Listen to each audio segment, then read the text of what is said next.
Hello and welcome to the video. I'm Michael and today I'm going to be showing you the basics of trap music.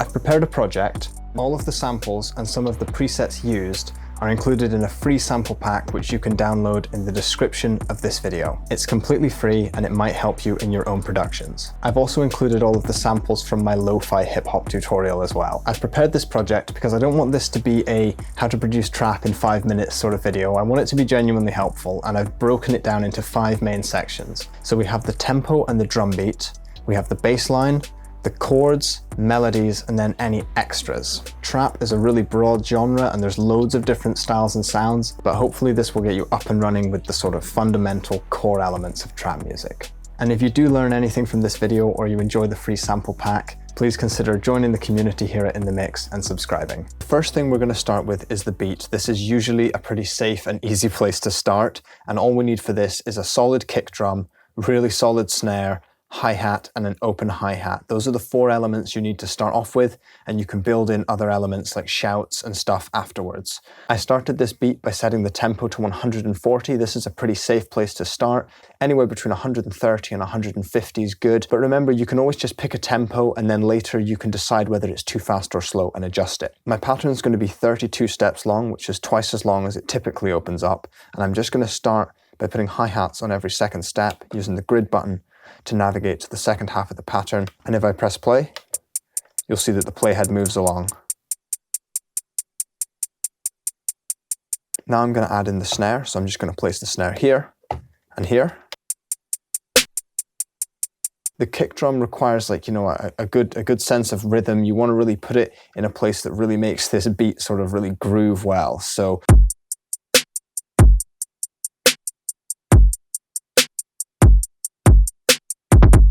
and there's no rules. You can just put it wherever you think is best. The last simple element is an open hi-hat, and we're just going to add this just before the snare. So that's the absolute basics of the beat, but we're going to try some more complicated things now. So I'm going to repitch these hi-hats at the end. If you have Fire, you can just hold them down and then repitch, and you'll see that the graph editor opens up.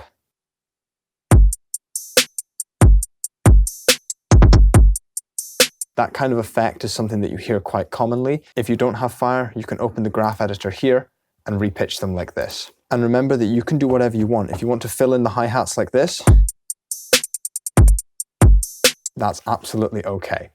The next thing I'm going to do is add a hi-hat roll, and the easiest way to do this is to open up the piano roll. I've just highlighted the hi-hats here, and you really want to add these in places that make sense. You could just put them anywhere.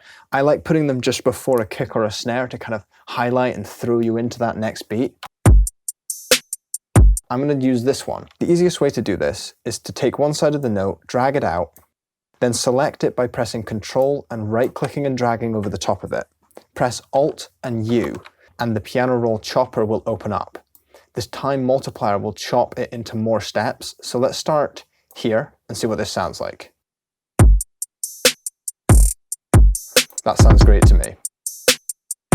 This is a bit where you can really get creative. If you really dig deep into different sort of subgenres of trap, you'll hear all sorts of different rolls and sort of strums on the drums, so don't be afraid to do absolutely anything here. This is just the basics. When it comes to the processing on these elements, there's not usually too much. I try to pick the samples to fit really well, but with the kick, for instance, I'm just taking off the extreme sub-lows so that there's no muddiness here, and I'm using a transient processor just to really give it a little bit of punch at the start. Really don't be afraid to use distortion as well on the kick and the snare. You can use plugins like Fruity Fast Distort and Fruity Wave Shaper to add a little bit more grit and bite. Once you've painted across your pattern, don't be afraid to make a pattern unique and then change it up just ever so slightly. It keeps things really fresh throughout the beat. Try not to change it too much or it might be really confusing, but change it up a little bit, change what the hi-hats are doing, keep those snares nice and constant, and it'll sound great. The next element, and one of the most important, is the 808, or the bass. Now mine is not a typical 808, it's more like a sub. Mine was created using Serum because I'm very familiar with that. I'll leave the preset in the description, but you can use any synth really. I've also recreated it here on Citrus. It's just the default patch, and I've just taken the release down slightly. And it just sounds pretty much the same as the one I have in Serum. When making these 808s, use plugins like Wave Shaper to add a bit of distortion. And then you can use an EQ to low pass. And you can also use plugins like Fruity Fast Distort to add even more distortion to it. Don't be afraid to make your 808 sort of really dirty and distorted. You don't have to stick to the kind of classic smooth 808 if you don't want to. But anyway, I've used Serum because it's what I'm most familiar and comfortable with, so just use the synth that you know. The sound is pretty much made up from a sine wave. In this case, I've slightly distorted it. I've removed a little bit of the attack, and then I have the sustain about 6 dB lower, just so that it doesn't sound just like a solid sub bass. I played in my bass line using Fire, but I'm going to use a piano roll to show you what I've done. So I started on a B, just because it felt right. I went B, G, E, and back up to G. This was just a bass line that felt right to me, and I'll let you hear it with the beat.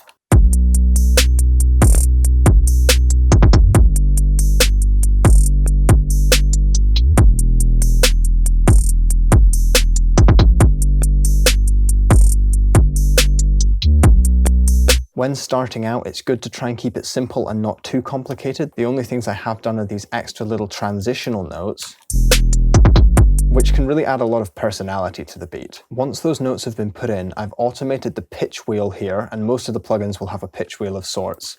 I've created an automation clip for it, and I've put the automation clip into the playlist. What this does is lets you create these sort of pitch risers and fallers here. And if I just play it completely on its own,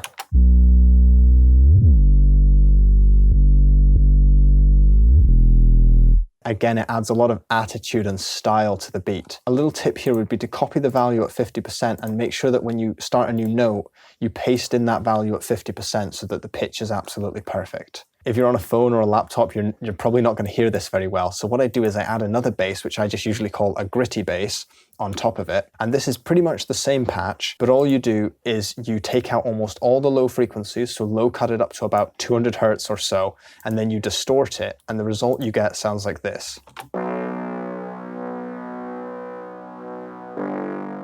Which is really thin and stupid on its own, but if you play it with the bass and with the beat,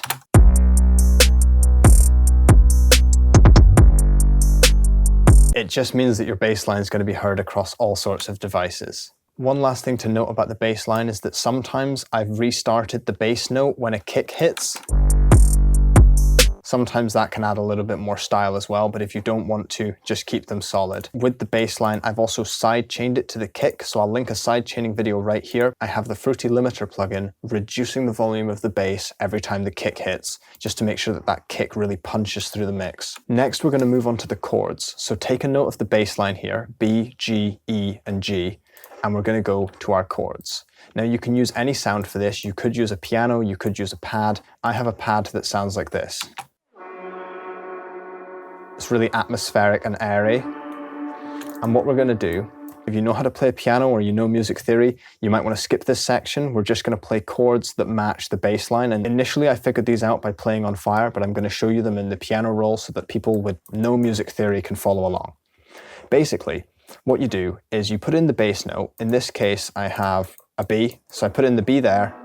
So if I do kind of the same thing over here, I've got B, G, E, and then back up to G on whichever instrument you're using, and then you can fill out the chords with the other notes.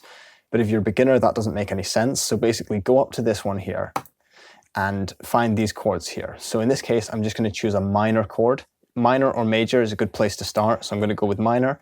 And just beside the B, I'm just going to put in B, and you can see that it fills in B, D, and F sharp.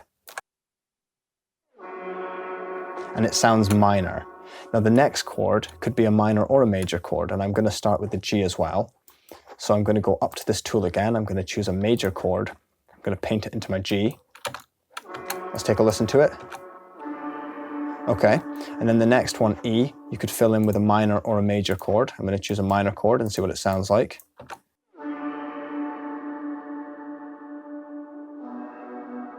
Okay, so that's sounding good, and basically you just keep doing the same process until it sounds right. Always let your ears guide you with these things. Using software like FL Studio, we can do absolutely anything. You can delete stuff, you can start again. You're never locked into what you're doing, so just keep working on it until it's right. And the chords don't have to be huge and complicated to sound good, especially if you've got a really sort of well-designed sound playing the chord. It can often sound a lot more complicated than just 3 simple notes. The processing on the pad was very simple. I removed all the rumble out of the low end and a little bit of brightness in the top end. It kept it really contained and really helped gel it into the beat. Let's just go back a minute. So we've got the beat, the bass line, and the pad.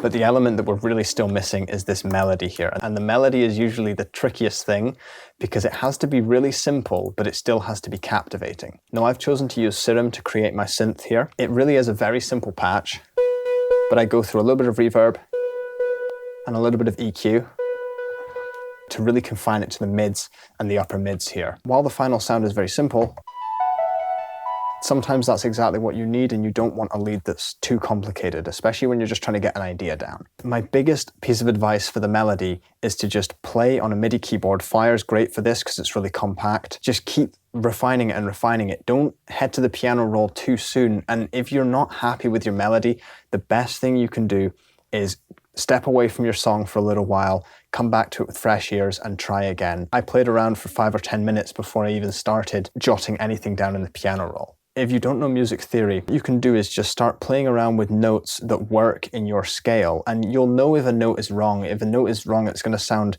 discordant, sort of dissonant, and just not nice. So play around for a little bit, and usually melodies start out too complicated, arpeggiating and very rapid, and the idea is to try and get something that matches the emotion of your track, and try to make something where each note is meaningful. Each note is triggering an emotion. Maybe that sounds a little bit silly, but that is what music is all about. Try to pick your notes with a purpose.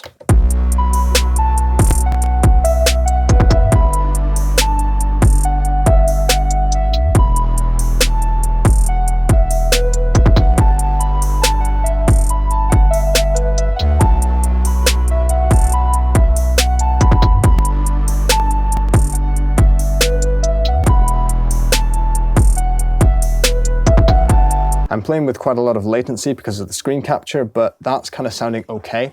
And then at that point, I usually play it in rough by recording with Fire, and then I refine it in the piano roll. And another tip would be try it in different octaves, because sometimes where you start playing might sound better if you pitch it up or down. So let's try pitching it up and down. It sounds quite haunting there actually, which is quite nice. Bit high. If you want to copy exactly what I'm doing, just simply pause the video here and copy these notes into your piano roll. After you've figured out the melody, I would recommend just ducking the melody's volume all the way back down. You might well have a vocal on top of this anyway, so you don't want the vocal to clash with that melody, but often a melody doesn't sound right when it's too loud on top of a trap beat. Let's just duck it back down. Kind of fits in a lot nicer. After you have the drums, the bass, the chords, and the melody all working together, what I like to do is some extra sort of sweetening stuff like risers, fallers, any shouts or chants or stuff like that. So just before the beat kicks in, I have this riser just here that really throws you into the beat. Play that with the drums.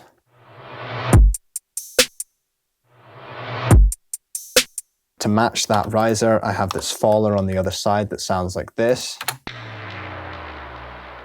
Both of these will be linked in the description. I usually create them by taking parts of the bass and chords and then reversing them into themselves and then adding some more processing. With those risers and fallers, the beat all of a sudden becomes an awful lot more intense.